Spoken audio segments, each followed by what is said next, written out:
I'm driving 2,198.2 miles in my fully electric Ford F-150 Lightning, leaving from right here in Houston, Texas to Portland, Oregon. I'm Anoop Parikh. I'm the proud business owner of Pangea Charging, a national EV charging installer and service provider. This is my business in motion. Let's go.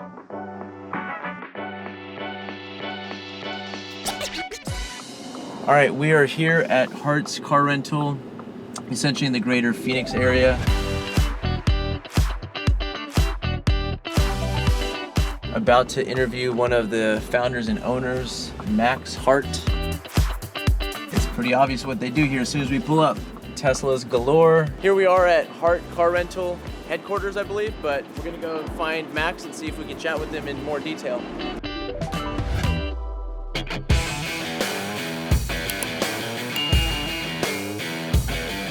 So we're at our office right now in Tempe, Arizona, and it's a really big mix of Teslas, Model 3s, Model Ys, and that's truly almost everything you'll see on the lot. There's some higher end sports car performance, which are more for like the daily rentals, but a primary part of our business is rideshare, so weekly or daily rentals which extend for long periods of time. Today we're gonna look at the whole office that we have, about 22,000 indoor square feet, which we only use a small portion of. So the fleet roughly that you're renting on an ongoing basis, you have about 200 vehicles?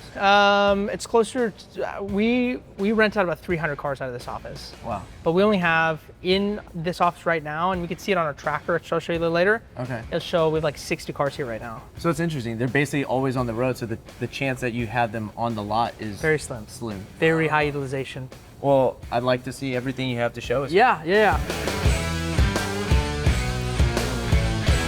We keep two kinds of cars inside, either the higher end cars, there's like the Mercedes or like the Audis or whatever.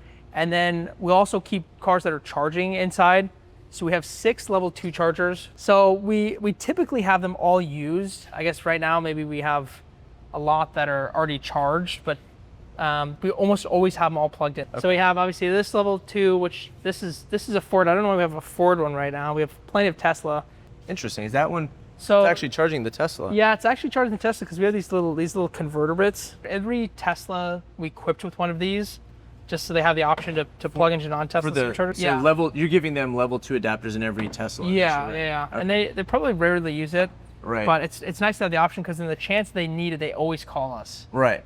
Many of our renters are in apartments. Okay. You can't really, you can't charge there. You can't have a, level 1 or 2 there because you're 50 feet away from your plug-in.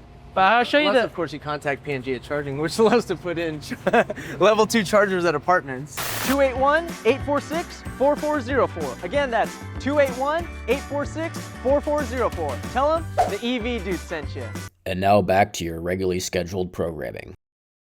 One thing that became immediately obvious to me walking in and meeting you, besides looking young, I was like, all right, this is a true identity thing of no show socks versus crew socks. So it immediately gave away my age perhaps, or at least for me it was a telling sign. So I'm really intrigued to speak with what I would, classify you as a very young business owner. Yeah. And I want to get into all the details. So tell me really how this began, because with the little research I had before arriving here, is that I think one, which I really love, is that this is a family business, family run business, right? Yeah. Okay.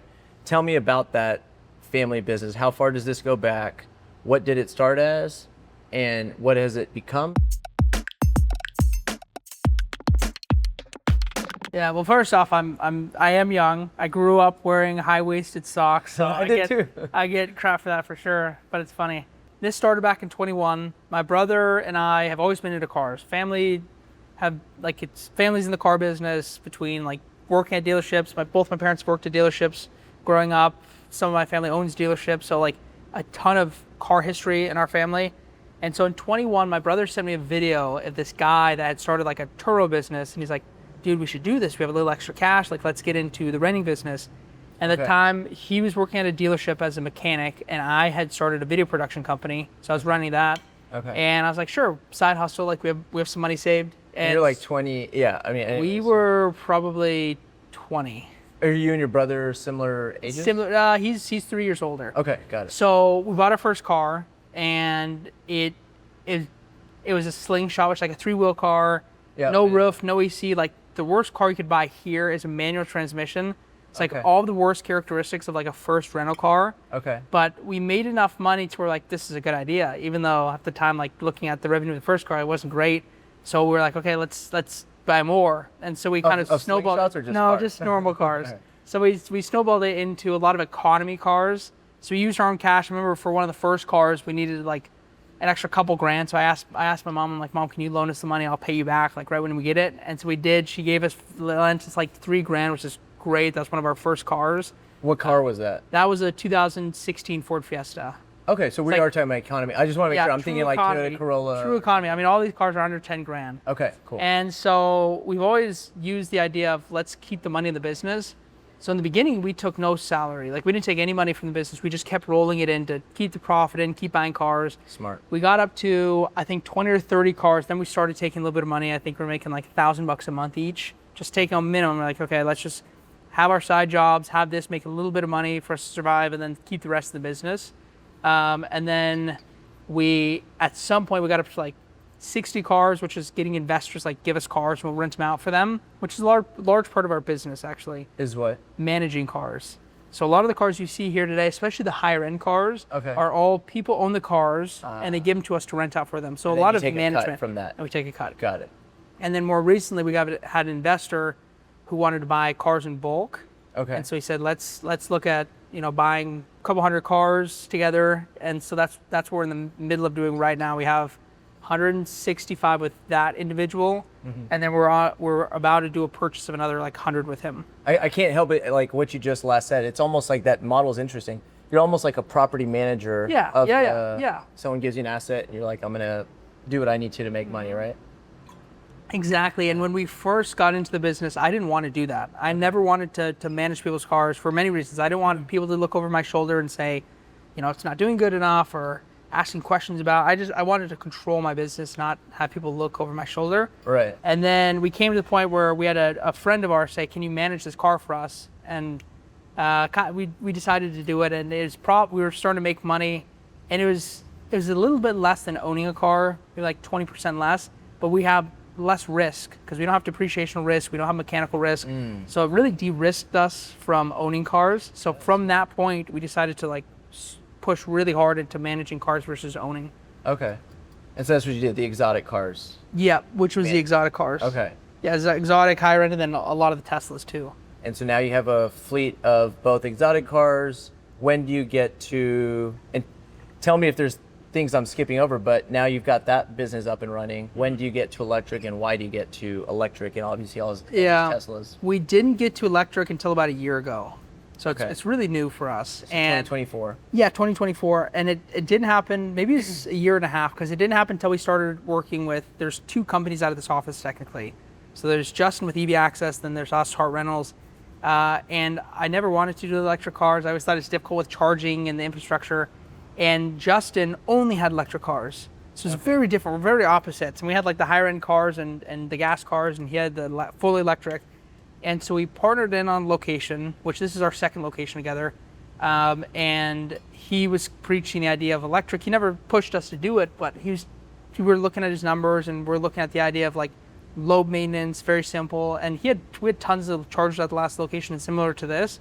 And it kind of opened my eyes to realize the charging isn't very difficult, but it's easier because you have less maintenance and the control over the software. So like us being able to rent a car and shut people's access off if they don't pay is huge. Like we have a lot more technological control over the cars than like a normal gas car. I would have never thought about it. How prevalent is, you said, because these are a bit almost like a lease rental, meaning people are renting from you long term, right? Long term, yeah. And so what is the likelihood of someone almost being, I don't know, is it delinquent on payment, or they just like they were supposed to Very return a often. certain day and they didn't bring it back? Very often.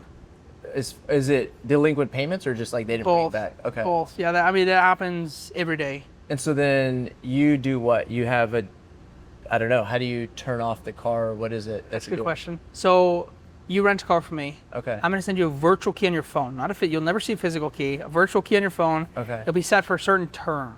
And it's always 1 week to start. After that, you can either extend it weekly or daily. Okay. When you pay to extend it, your virtual access extends. Okay. And when you hit the point, so let's say you book for a week, you have it till next Monday at 2 p.m., next Monday at 2 p.m., your access will be taken away. Like it automatically gets removed unless you pay to extend it. Okay. So keys are expiring on people, and then that's a good thing for us, because if we didn't have that capability, then people would just keep it and we'd try to go after them to pay it, which at some point a lot of them would.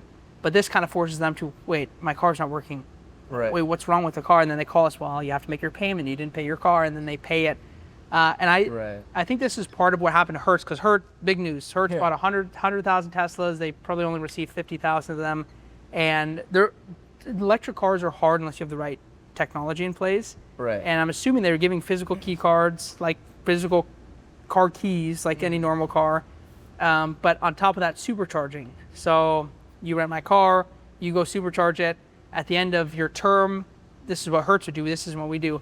You'll get a bill for it. If you're a 6-month renter, assuming you're paying $500 a month, that's $3,000 in supercharging.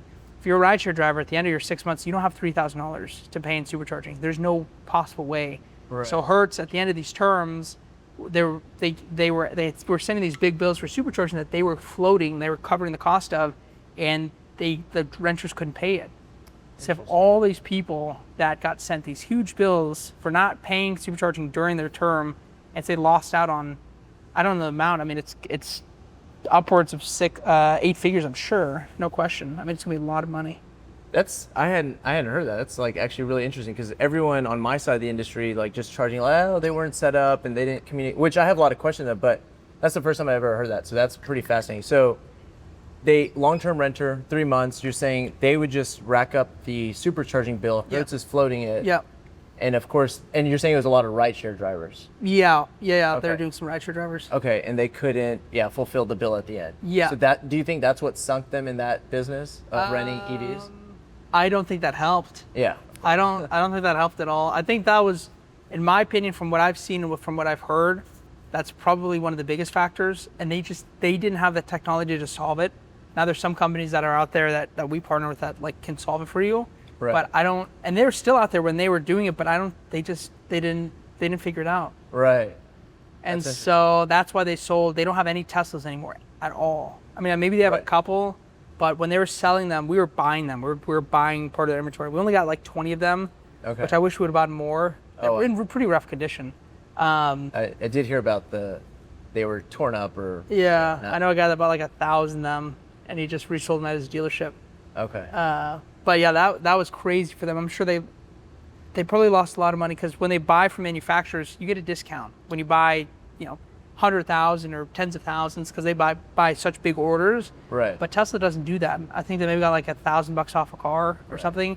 Which, when you look at Tesla's pattern of depreciation, which is like heavy. I mean, from year 0, which is brand new, to year like 2, you're losing like 40%. You're losing a ton of money. Right. So that term that they held it, which was I think it's only a year, I bet they lost at least 25 or maybe more, 30% on what it's worth, because they're putting high miles, they're getting beaten up because they're renters. Yeah. I'm sure they got destroyed on that deal. I'm sure they lost tens, if not hundreds of millions of dollars. I believe, yeah. That's just a guess, that's a speculation, I'm not sure. It's not public, but. Right. No, I mean, that obviously made big headlines, and it's kind of disappointing, because I've had, we'll talk about, like, are they prepared, have they prepped renters for this lifestyle? Because it is like it's just a new methodology of fueling up. Is Hart Rentals focused on only long-term, or will you take someone who flew into Phoenix, they're here going to Sedona for Grand Canyon, 3 to 5 days? Mm-hmm. Are you renting to them? Yeah, we do both. Okay. But our primary focus is rideshare for sure. So what mix is that? Would you say it's like 80% rideshare? 95% rideshare. Wow, okay. Or maybe 99%. It's like almost all rideshare. Interesting. Yeah. And why are people in rideshare renting the EV? Because it sounds like the drivers I've spoken to, they're like, it's kind of like a headache or nightmare, because they got to stop at a Walmart or wherever, Electrify America, charge and sit for 30, 40 minutes, and they're not used to it. So it's like, why are they proactive? So there's a reason I haven't quite fully uncovered. There's a mix, I think, from what I've gathered. It's they get bonuses from Uber. So they get like $200 a month for 200 rides or something, which helps. Okay. They get $1 an extra ride. $1 an extra ride. That's what it is. Electric. Yep, exactly. Okay. And then they get extra classifications of ride. So our biggest competitor right now is Priuses, Priuses. Okay. which is hard because like they're similar prices, but it's a 2010 like really old Prius. They can only do like a standard ride on Uber with. I think that's what it's called, like just the basic. Yep. But with an EV, you can do EV rides, and then you can do comfort, which those two classifications will make you another 25%. Okay. So that as well, and then people just like the simplicity of phone key, Tesla electric. Obviously, there's a lot of people that hate them as well. Sure. But those factors are enough to have a huge demand for people. Let's take this Model Y right here. Okay. On average, it's probably gonna make like $1,800 to $2,000 a month for rideshare. Just renting it out. Yep. Assume that you're probably replacing tires every, let's just say 4 months, which would be quite often. You probably wouldn't do that, but let's just say it's being heavily utilized. The only thing you're replacing on it are tires. Assume that a full set on this, for simplicity purposes, I'm gonna say 400, even though it's probably closer to like 550, because assume this is like 20-inch tires. You're probably looking at 550. 550 for all 4 tires? Yeah, Okay. but let's just assume 400 for simplicity. Okay. So that means $100 a month. Right. So let's say we have a revenue at 1,800 minus the cost of tires. Let's say we just replace one, so $100 Yep. minus our management fee. So the revenue would be 1,800 minus the 100 per tire minus our management fee of 400, and then they would pretty much be paid off for everything else. So making 1,300. Okay. So, I was just making sure. I was trying to see the scale where it lies, which is Yeah. they get more because it's their property or whatever. But then you're taking Yeah, that the management fee. owners always make more. Sure. That makes sense. We're profiting, give or take. It depends on the car, and like, I mean, like an Audi or 8 is going to make a lot more money than a Model Y. Sure. But on average, you're probably making like 200, 250 per car. Robotaxi. How does that affect all of this? That's gonna be really good. That we are in the Tesla space, and I haven't mentioned this yet, but that's what we're shooting for, is technology to come out, software develop, and for us to be able to upgrade these and do this will turn into a robotaxi fleet. Right. That's why we're only buying Teslas, or managing Teslas, I guess. Interesting. Which the numbers for that are even crazier than this. Like you can make so much more. So I mean, we could do some like little paper math. Let's do it. So let's assume that a driver right now averages probably $25 an hour. I don't want to take that assumption. Assume that robotaxi is going to be cheaper. Okay. Okay, let's assume that you got $15 an hour. Oh, removing the human, basically. Removing the human. Yeah. So let's assume. That sounds so creepy and robotic Yeah. and futuristic. Remove the human. Yeah, assume that you could probably, so each platform will allow you to rent or to be on, it's like Uber and Lyft, 12 hours a day. Okay. So that's 24 hours. I mean, obviously you're not going to be driving 24 hours because you have to charge every couple hours. So assume you have, let's say, 16 hours of utilization. So $15 times 16, so you're making $240 a day. Now Which is minus coming out, to you. yeah, which is coming to us. So now minus out the cost of supercharging. So let's say you're spending, like if we have wholesale costs, so if we're supercharging here, let's assume $40 would be a lot for like full supercharging all day. Right. So now assume that we're doing 30 days, we're doing about $6,000 a month. So Per now, car. Per car. So now, if we're taking into consideration that a Model 3 is making, Model 3 is maybe doing, I don't know, $1,600 an average a month.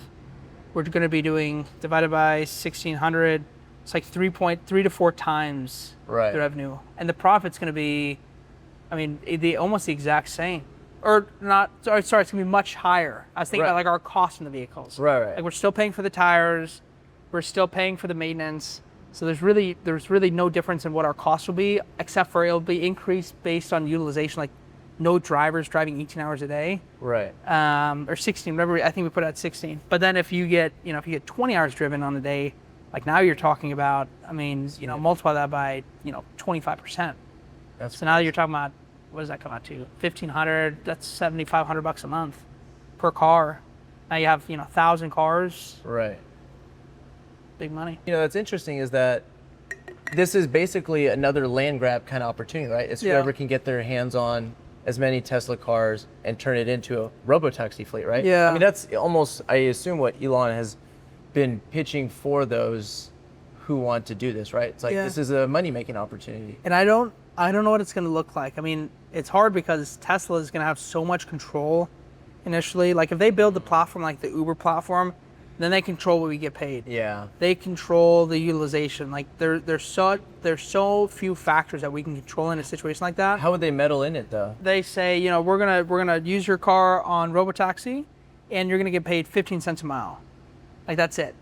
There's no tips. There's no. Oh, so to enable Robotaxi, it's almost like a percentage fee or something. Yeah, or maybe it's just a flat cent. That could per mile. change things. One interesting bit of news that I kind of heard just through conversation on the Revel side, they're kind of releasing their fleet, kind of exiting maybe that rideshare business. Yeah.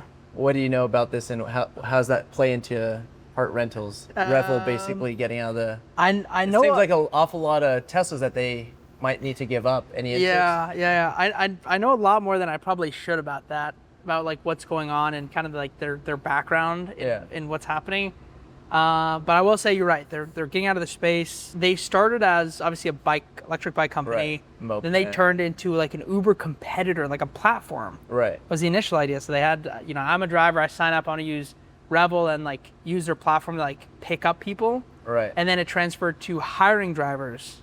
I don't know if you knew this, but like you're a driver. You want to work for Revel. They'll pay you $20 an hour plus 50% of the tips, and like you'll be their driver. Right. And then it went to nothing. Like now they're defleeting. Right. I think is the term they're using. So in this, there's definitely opportunity for us. So we already have it set. So we're buying a portion of them. They have about, I don't know how much is public, but they have right around 500 cars, or had. So not anymore. Not as big as you'd think. It was all in New York, right? Every car is in New York. So 500. Okay. And so we're buying, our first purchase is going to be right around 100.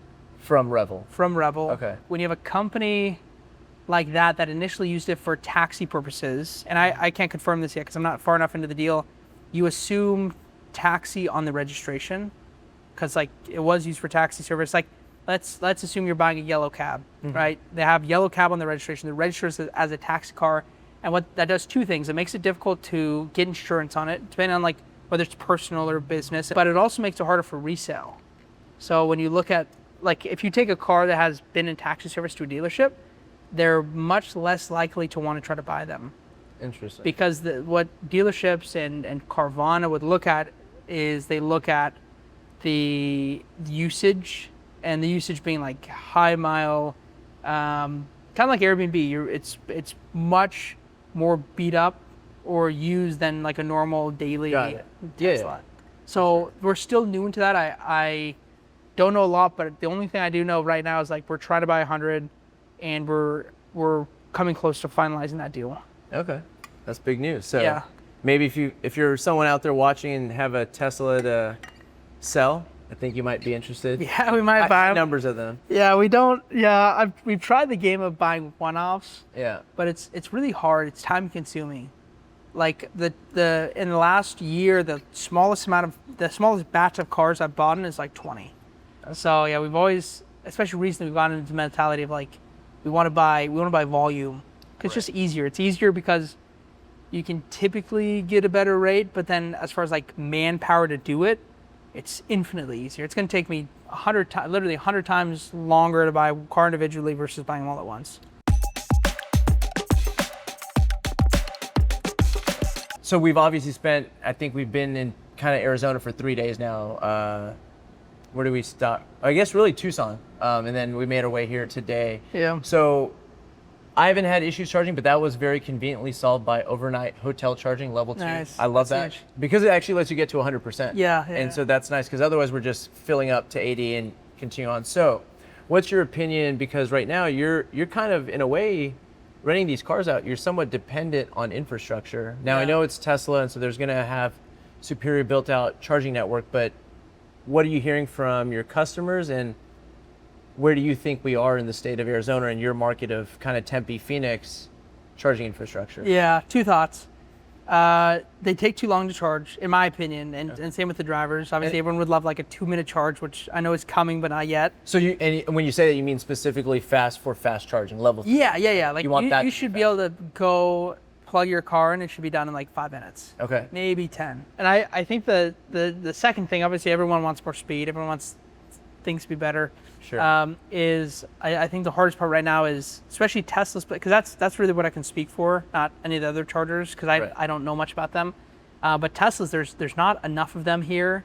Like there's superchargers. yeah, I think there's only 15, Okay. maybe less. I think there's maybe there might be 12 here. Locations. Yeah, with yeah, multiple which is bases. not.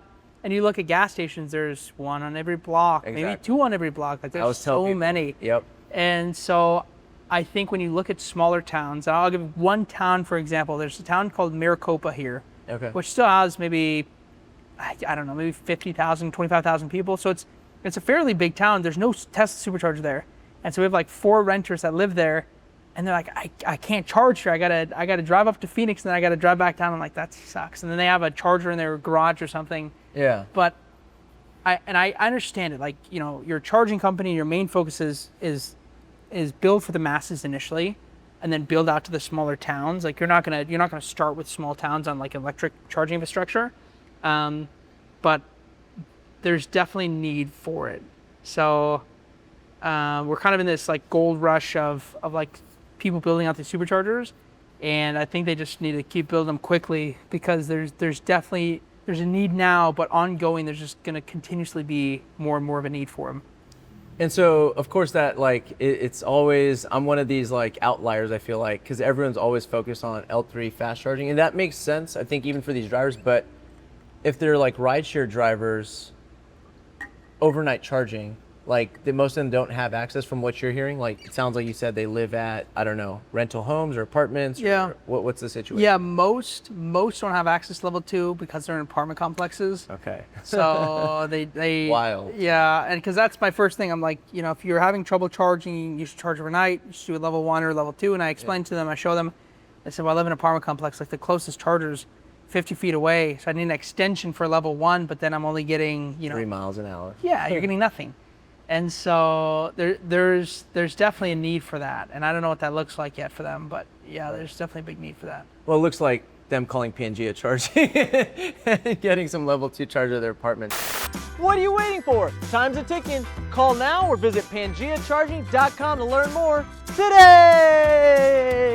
I'm a big advocate of like if we had L2 everywhere, because the cars, other than fleet drivers, yes, they're driving all day, but I feel like if they're burning more than 300 miles, absolutely fast charging. If they're only doing rideshare driving up to 300 miles or 200, 250, go home, you plug in and you're full again. So then it becomes you just need level 2. So really the extreme Uber drivers, yeah, you're gonna want some fast charging. So I don't know, I'm like building towards a world where there's level 2 at apartments, restaurants, the baseball stadium, everything, right? Your kids' school, workplace. Yeah, I mean every parking lot there should be level 2. Right. No, I appreciate hearing that insight because that's obviously the business I'm in, and it's just good to get people's take on how they perceive charging and where we're at. So clearly the answer, it sounds like we need plenty more. Yeah. Okay. For sure, definitely need for it. Look, I really respect y'all running a family business. I want to advocate and support people who do that.